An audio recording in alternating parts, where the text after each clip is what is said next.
ladies and gentlemen. Welcome to another Buzz Slayers interview. Today we have Katy Tunbridge, and you are right now.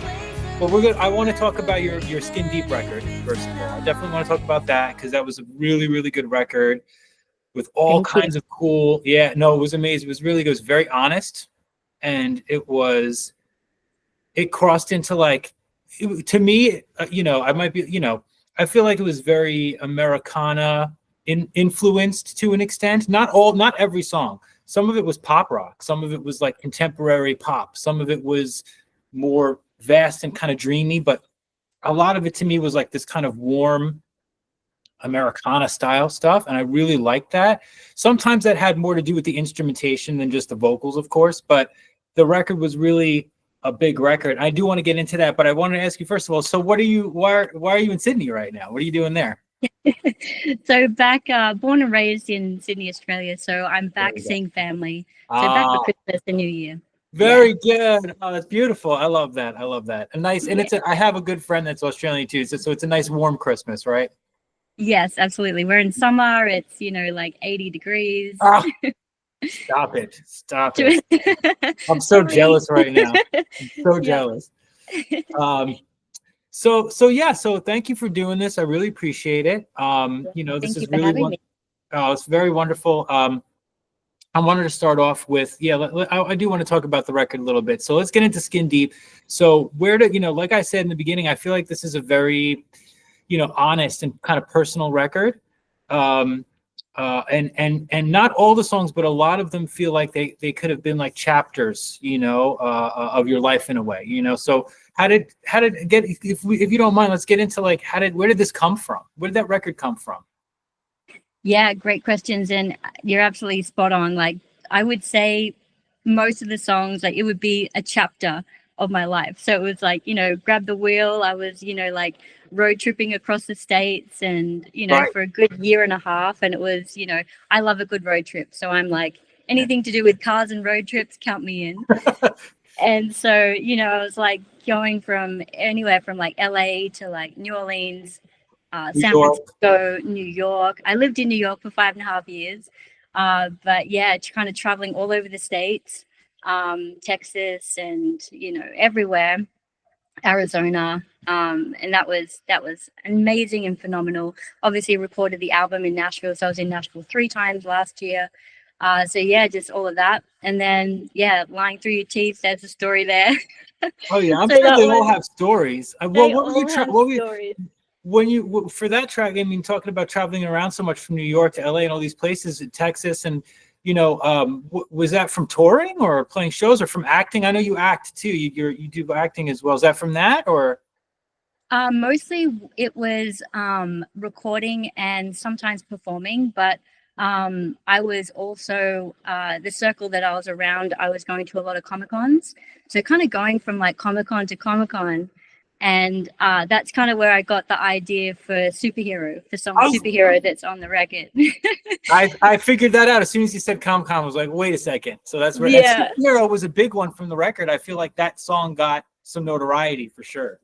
Yeah, that one's like near and dear to my heart. Like I mean, I love, like, I feel like I'm a little bit of a nerd, so I love comic books and all that kind of stuff. I used to draw when I was younger, so I'd be drawing my own characters and like kind of coming up with like stories and stuff like that. So I was walking down like the aisles of Comic-Cons, like all these like amazing Comic-Cons like Chicago and San Diego and all these amazing places that I got to go to, which is such a blessing. And I was like walking down, I kind of was just like, and it was just before, it would have been maybe around April, May, like last year. Mm-hmm. And I was like, I want to write a song about a superhero. Like I was like, why not? Yeah. And then so I did that, and then I was like, why not write a comic book? So I wrote a comic book to go with the song. That's so cool. Tell me about the comic book. How did that come into play? Was that hard to do? Did you have people to collaborate with?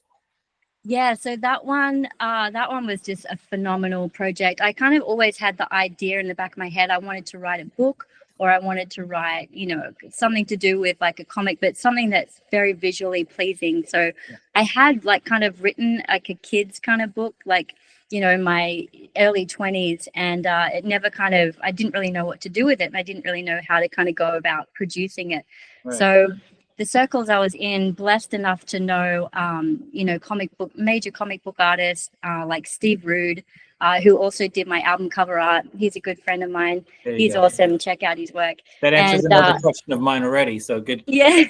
And then the artist that I got on the comic book, which is called You're My Superhero, was Welby. Mhm. And he's done stuff with Earth X and Marvel and DC. Wow. He's drawn for them as well. And I had this idea that I kind of wanted to, and this is like my heart on my sleeve right here. I just kind of wanted to like honor like all the superheroes in the world, like the doctors, nurses, and like the first responders that kind of, you know, you know, yeah, the doctors and nurses are there, and you know, I just wanted to kind of honor those people, but also people who just like step up and make a difference in the world, you know, like just people who like just step out and do good deeds kind of thing. So I kind of had that in mind when I wrote it. So I did collaborate with a ghostwriter from Marvel and DC. So he wrote the script, but I came up with the story idea and the intentions and the characters that I wanted in the comic book. All right, so yeah, that's kind of where it came from. Let's back up a second. Hold on now. Back up the truck. First of all, you do so much. You're so like insanely creative. You know, like you're. It seems like you're doing like you've got your hands in like all the pots. You do voiceover stuff. You do acting. You've got a comic book out. But here's the thing. This is why I want to back up. So it's like, you know, if I wanted to do a comic book, I don't think I could get someone from Marvel or DC to ghostwrite it or do the artwork for it. So that's really a cool. You have great connections from all the stuff you're doing, and it's really cool to see. And this is good for other artists too to kind of take note, because you know a lot of being an artist, a lot of artists, you know, that are maybe starting out a little early on or whatever. A lot of them don't understand, don't get a full grasp on the importance of networking. You know, and how important someone like you obviously does, but a newer artist doesn't really get a grasp on that. So you're a perfect example, like a use case of like, okay, well, you know, when you network, look at all the things that you can, if you didn't do the same kind of network and didn't put the effort into that, you know, didn't do all the traveling, didn't do all the meeting, didn't do all the networking, you might not have been able to put out a comic book on that, of that caliber, you know? Right. And so networking is a really important aspect of being an artist like yourself. And I think a lot of artists should understand that. And for the album, speaking of which, for the album, I want to say it's the Sound Kitchen Studios, right? So that's is that Peter Frampton's spot, or what's the deal there? Yeah, so I recorded the album in 3 different studios. Most of the writing and recording of my vocals and pickups and stuff were done at the Sound Kitchen Studios, which is in Franklin. And that's where, you know, like Dolly Parton and, you know, all those guys, Keith Urban, everyone. Everyone's there. Kind of records. So I'm like walking down the halls, it's like all the plates and the records on the wall. I'm like, that's like, crazy. Pinch me. And so that was a blessing. And I co-wrote and co-produced with Billy Smiley. So he's a Grammy nominated producer. He produced Johnny Cash and Aikman and BB and CC Winans and all those amazing, phenomenal artists. So that was a huge blessing. And then so we did we tracked 3 songs in Peter Frampton's studio, which is Studio Phoenix, and PHENIX, I believe it is. Right. And that in itself was just amazing. You know, like there's, you know, that's just such a beautiful studio. I loved recording there. And then the 3rd studio was at the Castle. So then we tracked the other 5 at the Castle recording studios, also in Franklin. And that's where that one actually has a history. That was oh my gosh, now I'm blanking on his name. Who's the mobster? The what's his name? Oh my gosh. It was like a safe house for all the American mobsters. The mixes. So who mixed the songs? Because did someone else mix the songs aside from all those people? Because Yes. Mm-hmm. yeah, go Yep. ahead. Who did Yeah. that? So we had I had two different mixing engineers on different tracks. So I think I had Billy Whittington mixed most of them. Actually, Billy Smiley mixed a few, and then the mastering engineer, I had Billy Whittington and Stephen Williamson, who's phenomenal. He's great. So he did, and he does. He he mixes and masters for. He did The Chosen. So he's just an awesome human. You know, a lot of people I think would want to know, you know, we don't have to get super deep into the process, but like, you know, you write the songs. The songs are written by you, right? Like for the Yep. most.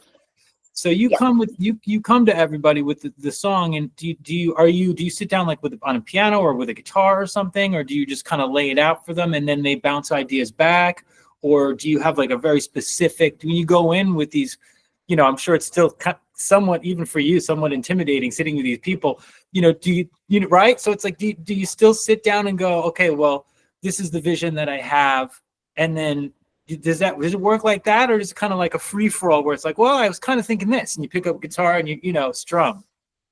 Yeah, every writing session is different. I was writing before I did the album. When I lived in New York, I was in and out of different writing sessions, Mm. and those were mostly there could be anywhere from like 7 people in the room, and it's kind of like you kind of go around with ideas and stuff like Right. that. So that can kind of be a bit That's a bit much, but yeah. crazy. Yeah, that could be. I don't. Yeah, but so for this record, it was just basically me and Billy Smiley. So we were just us in the room. I'd already written maybe about three tracks in full, and then we just kind of tweaked bits, like kind of a verse or added a verse or kind of just tweaked some lyrics here and there. Yeah. But yeah, for the most part, it was like, okay, I had the idea of intentionally what I wanted to say. Mm. And like you said, like, different chapters of my life. And I was like, okay, well, I love road trips and all, like, so I want to write, it's like, it's my life is a highway song, like, Right. and then, lying through your teeth actually start. I know you want to hear the story for this one. It's I funny. do, because it's a really good song. So Thank you. I Yeah, do this want to one, hear it. that one, I mean, it's like one of my favorite tracks on the album, actually. So it actually started, I won't give details to kind of not to like call out some people here, but I was living in a place, and I had a neighbor that was taking my mail and opening my mail, and I kind of was like, got to the point where I kind of was like, should I confront this person? I'm like, let me confront this person. I was like, well, I wasn't like, I was like, wait, do I notice, like, is the Yeah. mailman like opening my mail or like Yeah. that kind of stuff? And like, did you accidentally open it? And it was this very like, oh no, like, so it's very like, like kind of over the top kind of thing. And I remember I came back into my place and I called my mom in Australia and I was like, it's so funny. I confronted this person and it was like basically clearly like they were lying through their teeth and it was just like out, like it was this conversation. Right. And then so I hung up the phone and then I picked up the guitar and then I came up with that riff and I was just riffing on that and I'm like, That's so you didn't know. And it was like, yeah, so I just kind of like started just writing it like that. Have you gone back and showed them that song? Hey, this song's about you. You should. I would have done that. So I'm going to ask, you're going to hate me for this one, okay? So I always ask this question in interviews, and I always say you're going to hate me for this one because it's hard. It's a hard question. You know what I'm going to ask already. Top 5. Just give me your time. Now, it doesn't have to be like guitar players or singers. It could just be like, things that made you want, like your mom played a record when you were a kid, and that's what made, sparked, give me your top 5 musical influences since you were young. Oh, okay. Number 1 is thank you. I don't hate you. I mean, let's not hate. Let's not bring hate into this. I'm all about love here. I would say, I mean, like number 1, hands down, is the Beatles. That was my top influence. Yeah. So I actually started playing keys when I was like 7, and then I got in trouble for playing by ear and not reading the music. So I picked up a guitar because of Paul McCartney, because I love Paul McCartney, even though he plays bass. Yeah. I do love bass. I'm a sucker for bass. And so yeah, the Beatles were a huge influence, just with their like layers of vocals, like just their real, I guess, just the way they write, like structurally, and like just the chords, and you kind of don't really expect what you're going to hear. Who's next after this? So I get the Beatles, but keep going. I guess, I mean, like Sting, definitely. Nice. Sting, just from his just how he writes and how he crosses genres and everything like that. So I did grow up with a lot of musical exposure. So Beatles, Sting, goodness. I saw Sting. Hey? I saw Sting play. Do you ever go see him? No, I haven't seen him live. Let me just jump in real quick and you know, just check this out. I'm a big fan. Do you know Elvis Costello? Yeah, I love I'm a big fan. Yeah, of course, obviously. I'm a big fan of Elvis Costello. And I went to go see him play in LA, right? At the Bowl, on the Hollywood Bowl. And it was, traffic was packed and I was late. And he was the opening act for the Police, with the whole lineup of the Police. The ticket, the whole thing, I ran and ran. But as soon as I got up to the where I was, and he just said, "Thank you very much," and walked up the stage. I missed Elvis Costello, and I was so just gutted. I was like, "Oh man," I was so upset, and I was like, "Oh, forget Sting and whatever." Dude, let me tell you something. That dude, I don't know how old he was at that point, but holy cow, he hit like he's 20 years old. Hit every note. Head voice, chest voice, just everything you could imagine. This dude hit spot on. Everybody in the band destroyed. It was like watching the Police play a record, play a show was like listening to a Police record. It was so perfect, But anyway, so I digress. I'm not going to keep doing that. I'm sorry. No, you're totally fine. It's great influences though. Yeah. Yeah, thank you. My goodness. Okay, Beatles, Sting. My goodness, I'm going to do 5. Well, you don't have to do 5. You can do like 3 or 4. I'm just curious to see where some of the Southern tonality comes from too, Yeah, I guess a lot of my influence growing up was Tommy Emmanuel. So Tommy and Phil Emmanuel. Mm-hmm. They're very, I guess, they're very guitar players and all that kind of stuff. Like just how they wrote as well. And bounce off each other. So I was really like kind of getting into a lot of not really classical type stuff, but very, guitar riff driven stuff. And then I was exposed to Stevie Ray Vaughan and I listened, and Gary Moore. I would listen to like all those guys. And even like Australian radio was like, everything. So, everywhere, like Foreigner even. Mm-hmm. So Foreigner. Who I'm blessed to know the amazing Bruce Watson. So I got Bruce Watson to play on all the guitars on one of my records. Oh man! Back That's crazy. You get all these crazy cats on your stuff. That's so cool. Yeah, and it was so amazing because I sent him he texted me actually just before I left. Like it was last week or 2 weeks ago, just before I left to come to Australia. And he texted me and he was like, "Katy, I love the record. I love Skin Deep. It's great. And well done. I love your vocal." So that's like a huge, blessing. So thank you, Bruce Watson. So all those guys, and, anywhere from like Aretha Franklin to like all that kind of stuff. No Doubt, like Gwen Stefani, that whole reggae influence. And actually, sorry to cut you off there, but I love reggae.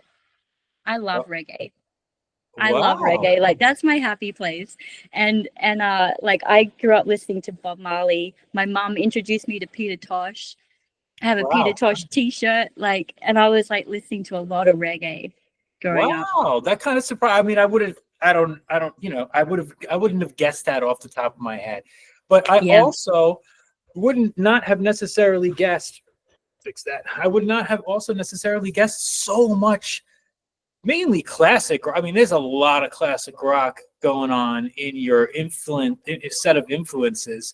And the reason that I ask questions like that is because I like to say, okay, cool. Now I got like the Beatles, and I got Sting, and I got a lot of reggae, and I got all these influences from you, right? So now I'm gonna go back and listen to the record again and see if I can pick up on that, because Yeah. that to me is like super duper fun to do. And sometimes you do stuff when you're the songwriter, you'll input that stuff without even realizing it, and you'll go back. You ever do that? And then you go back and you're like, oh wow, like I didn't even realize, how, you know, how that, obviously is kind of like a Beatles riff right there, kind of thing. So that's really fun. So you also mentioned when you were just 7, you basically, kind of picked up on the whole musical aspect of your life, and Yeah. did you go Because to I kind of started playing by ear. So I kind of like started teaching myself guitar really, Awesome. and just kind of like playing by ear with that way. But I didn't read music, so even when I was getting like keyboard lessons or piano lessons, I would get in trouble for not reading the music, because Yeah. my grandparents lived like 2 hours away from us. So every time we'd go down to their house, we'd go down for the weekend. My beautiful nan, my grandmother, she had an organ, so I would go down and I'd just like play the organ, and I'd just come up with my own songs. So I'd make up my own songs, and then I'd invite everyone into the living room. I'd be like, listen to this. Check out this organ riff, you guys. And Yeah, isn't it cool? I'm like, well, yeah. you know who else didn't read music that you mentioned earlier? Stevie Ray. Stevie Ray Vaughan. Stevie Ray Vaughan did not know how to read music. As Yeah. far as I know, I'm not gonna. But I read a bunch of articles, and there's, as far as I know, Stevie Ray Vaughan did not know how to read or write actual music. But a lot of people don't. So what's coming up next for you? You're working on new stuff after you go back? I mean. Yeah, always working on new stuff. So I think since I've probably written about 10 new songs in since the last, what is it, December, 2 months, 2 months or something. What? I don't know. I just kind of like get this like download of music and just like ideas. 10 new songs in the past. I was just gonna say, you didn't even have to say the time period, because this record came out in October. You were like, I wrote 10 new songs. Like, even since October.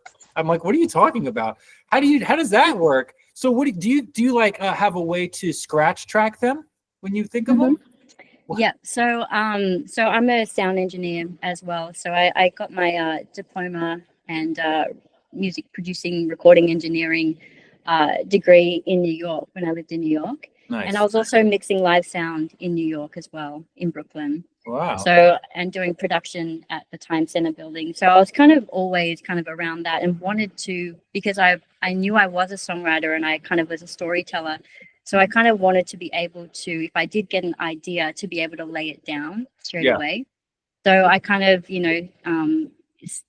taught, like, leveled up and skilled myself to kind of like learn it, so I could do it and record myself. Yeah. So you have like a home thing where you're like, all right, I have this idea, and you go and lay it down however you need to do it so you don't forget.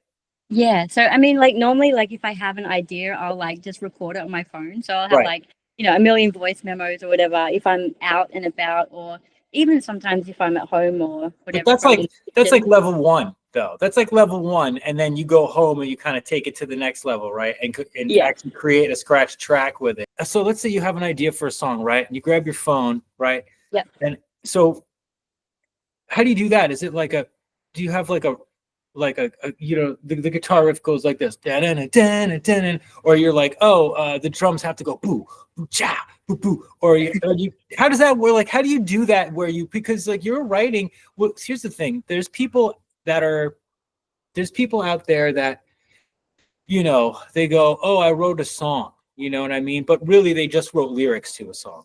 And that's different than writing a song. You write songs, and so how does it, when you do a voice memo, how far do you go with it? Do you do stuff like that, or?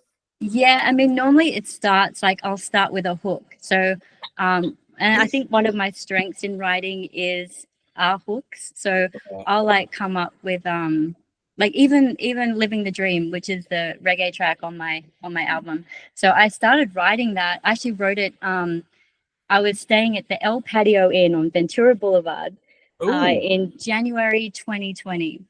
And I was getting ready to go to this party, which is one of those typical Hollywood parties that would change my life. And so Right. I was there and I was like in the bathroom doing my makeup and getting ready. And I was just like, I didn't have any music on and I was just there and I was like, cause I'm living a dream. Da, da, da, da, da, da. Pick up the phone. And then so I got the phone. I was like, ooh. and then it was like all these places I've been, and then all these colors in my head. And then so I kind of had that, and then I kind of like got to a point where I'm like, okay, I need to stop doing my makeup. And then I had a guitar and I picked up the guitar, and then I pretty much just wrote the song in 15 minutes. And then when I recorded it, fast forward to Nashville, when I was in Nashville, I was kind of like, okay, we need one more verse. So that's when Billy was like, okay, write another verse. And then I was like, okay. And then It's I was so like, easy. there you go. Yeah. And he's like, oh, good job.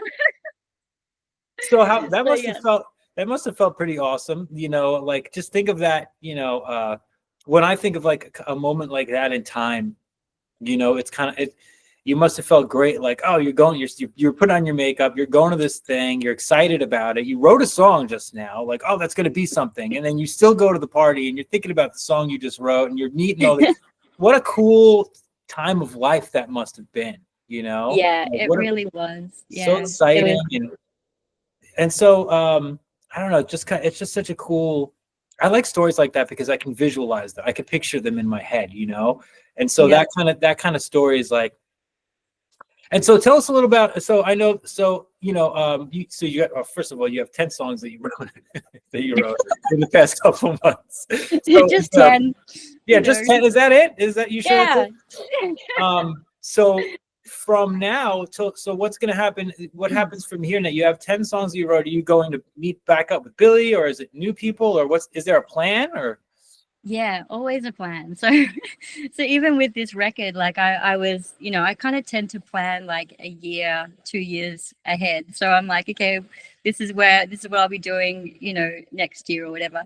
So I do have some really exciting news to share as well, which I haven't announced online. It's kind of like I did an interview, so there's been like it's already out there. So if you kind of Google and you kind of like, stalk me, like you can find out what's kind of going on. Okay.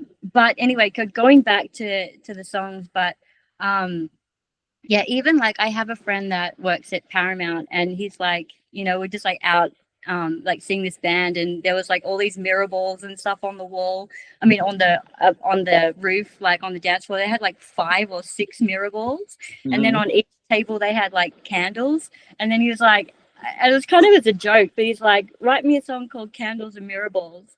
I want it to be 2.5 minutes, kind of like sad, kind of like mid tempo, da da da da da. Anyway, so that was on the Tuesday. I started writing the song on Thursday night, and then I finished it on Friday. He's like, what the heck?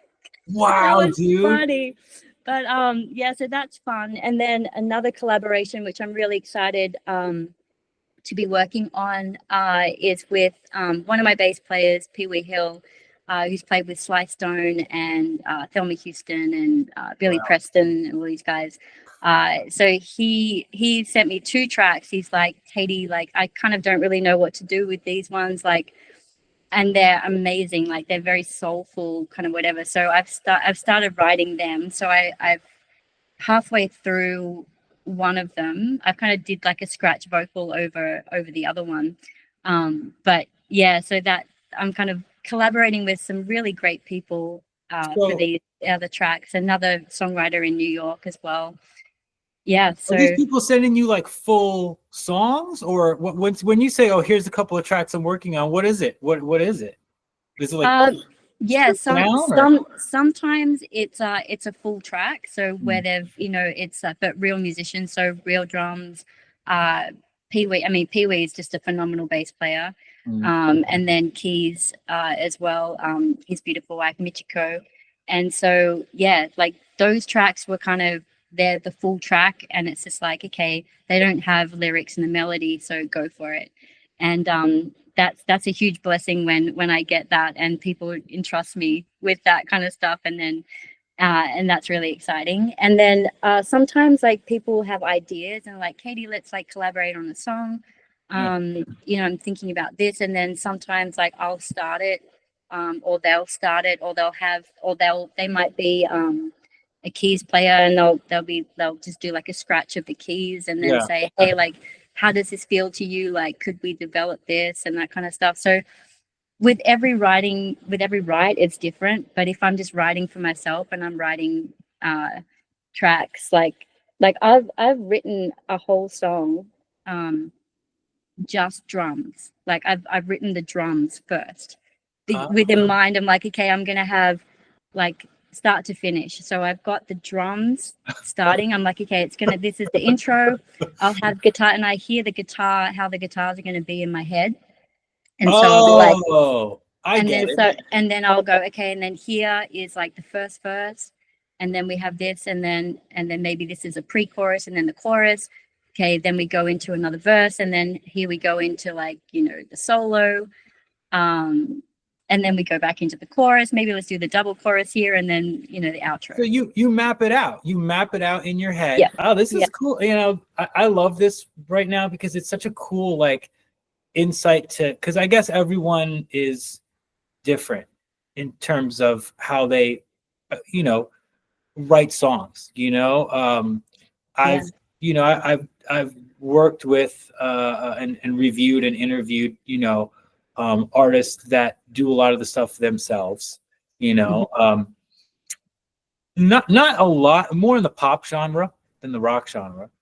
But still, even so, it's like everyone's got a different method to how they do it. And it's just very interesting to me how, you know, for you write all because you write, you know, in all these different kind of styles at times, you know, and different situations even, and with different people sometimes. So it's like for you, like one song can be written one way and another song could be written a completely different. One song could just be a guitar and a click track, and the other one could be the drums got to go first. And it's just a cool, interesting kind of background insight to how, you know, people do their thing, because, you know, I don't think people think about that when they listen, and that's fine. You know, people that aren't musicians don't really like think about that kind of stuff when they listen to a song. They, you know, for me, I play like guitar, so when I hear a song, you know, I remember more of like the guitar stuff than the words. When my wife will remember all the words to a song the first time around, it's like an incredible thing.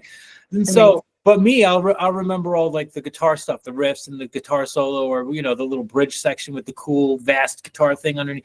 I remember a lot of that stuff more quickly, and I think it just takes different people to you know, to soak it in how they want to. But this album was definitely a massive record. And you actually kind of answered my other question I was going to ask, was just how long it took you to make the record. And I'm going to guess it probably was around a year or more to make the record. I mean, I came to Nashville, like we started the record in August last year. Okay. And I was there for a week. And then we ended up, I think we wrote 6 or 7 songs actually in that week.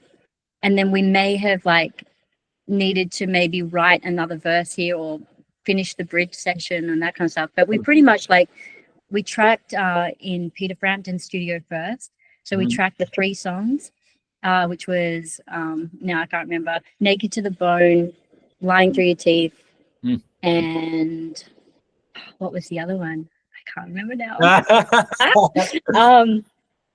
So we tracked the 3 tracks, 3 songs there. And then I went back to LA, and I came back to Nashville in the December. And then we finished, and then that one I actually I totally forgot about Living the Dream. And I was like, oh, let's throw Living the Dream in. So I kind of played it for Billy. I actually played him 2 other tracks I had written or started to write. and I think we ended up writing another one. So we ended up writing another two, I think it was. Yeah. So maybe we'd written, yeah. Anyway, yeah. So we kind of, yeah, it was really August to December. Really, we wrote and tracked everything, and then it was just a matter of getting the mixes, like mixing and mastering Right. done. So you tracked everything in that short time span, basically. Yeah.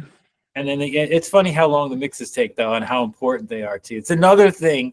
It's another thing people that aren't in it don't tend to not really understand how detrimentally important the mixes can be in terms of the aesthetic of the record and how they end up sounding. And then actually in December, I also, when I was there, I was like, let's do a Christmas record. So, and like, I kind of like wanted, like, my mom's favorite Christmas song is "Rocking Around the Christmas Tree." That's one of mine too. Definitely. It's awesome. It's awesome. So I did the Brenda Lee version. Yeah. So I did a cover of "Rocking Around the Christmas Tree." So rad. So what is the big news? Come on now. So yeah. So there's two kind of like big news. Is one has just happened. So I just so I've been writing a book. Started writing a book 7 years ago, and I just finished it. So I just released a book, 61 pages. It's called Mastering Music Metadata and Distribution: The Key to Digital Success.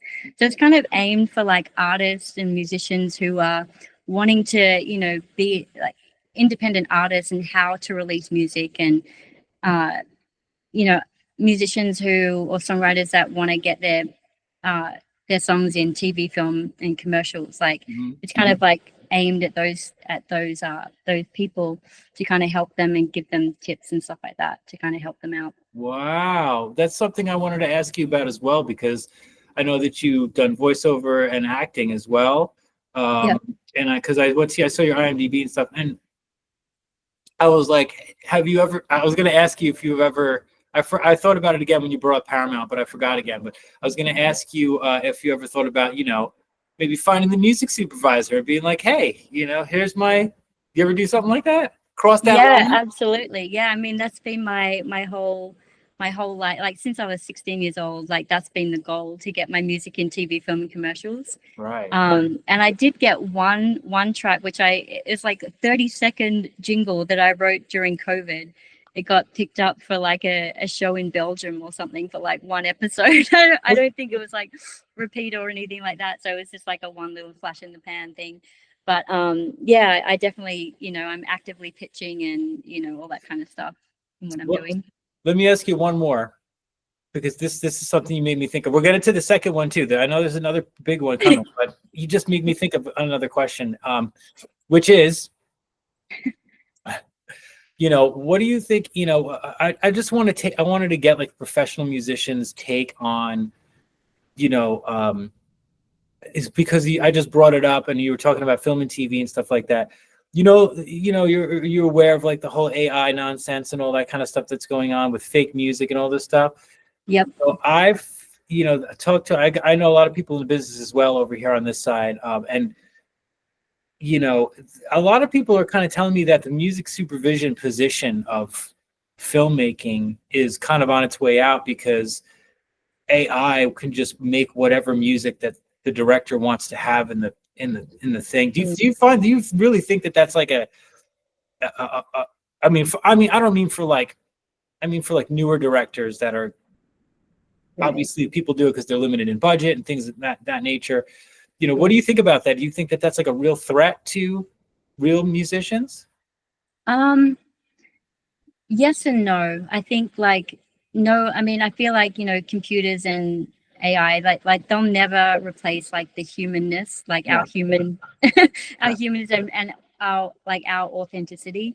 So I feel like it is like maybe a threat just because it's out there. But to be honest too, like so many music supervisors and people, there's so many laws now kind of that take into account like all the royalties and who gets royalties around AI generated music and stuff like that. So it's a tricky one to kind of, and it's it's definitely a larger topic to kind of cover. Yeah. But for the most part, I feel like, nothing will replace the human authenticity. I agree. But, as far as, AI that is based on, human, like songwriting anyway, that kind of stuff. And, Yeah. You type in, I want to hear like, like a reggae track that's whatever, like in the style of Dolly Parton or whatever, and then it kind of like creates some kind of like funny thing. I mean, there's many things to say, but yeah, I think nothing will take us over. No, I don't think so either. That's kind of what I wanted to hear, to be honest with you. Okay, second piece of big news is it's so exciting. I'm kind of like I'm freaking out.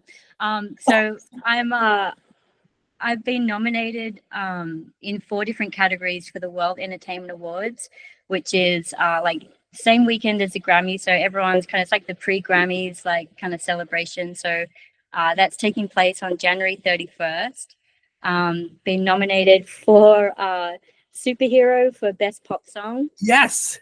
Grab the Wheel for Best Americana, Lying Through Your Teeth for Best Alternative Song, and this is the one that's freaking me out, but it's such a blessing. But anyway, so Katy Tunbridge for Best Newcomer.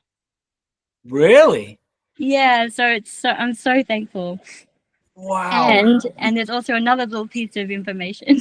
Yeah. So I probably about a month ago, so it just got confirmed. So they've asked me to perform Superhero live at the awards ceremony, which is televised. So I'm so grateful. First of all, congratulations on all that, because that's nuts, crazy Thank nuts. you. And a Superhero is that's your jam. You are gonna win for Superhero. I can tell you right now. And the songs that you named, I'm not surprised at any of those, because those are like the kind of songs on the record, like those are the songs that stick like a lot. Yeah. They feel like, but Superhero, out of everything, I really feel, in terms of like the pop rock style, I feel like that song really, it just hit it just hit the nail on the head for what it was meant to be. You know what I mean? And that's why everyone's like, oh, perform it, because they want to see that. Because if you perform a song like that live, the energy is going to be up. It's going to be good. It's so fun to perform. Yeah, it's so fun to perform live. It's got an outstanding mix of color and a little bit of edginess. It's a good combination of those two elements. Well, congratulations on that. That's so awesome. Thank you. And is there any info you can give me for that, like where people can check it out, or where do they go? Is there a website for that? What's the website? So it's going to be it's taking place on January 31st next year. So I guess stay tuned with my social media, and I'll be posting about that. Perfect. And, I'm not sure where it'll be televised yet, but it will be televised. All right, that's beautiful. Well, congratulations. I hope everyone, I'm going to watch that. I'm going to watch you play. Thank you. That's awesome. Well, so Katy, thank you so much for taking the time. It's been amazing. You're such a cool person. You're open about your nerdiness, and I love that, because I actually met my wife at a Comic-Con, believe it or not. Oh, awesome. Yeah, that's great. So I'm right there with you, and congratulations on everything. Thank you so much. It's been beautiful. It's been beautiful meeting you. You're a wonderful person. Thank you for coming on at 10 a.m. Of course. No, thank you so much for having me. It's been a blast, and thank you so much for hearing my story and being interested and liking the record, and awesome. Thank you. In a world full of darkness, you are my guiding light. You're the one who lifts me up, makes everything feel right when I'm in trouble. It's you that saves the day. No matter where we go, we can always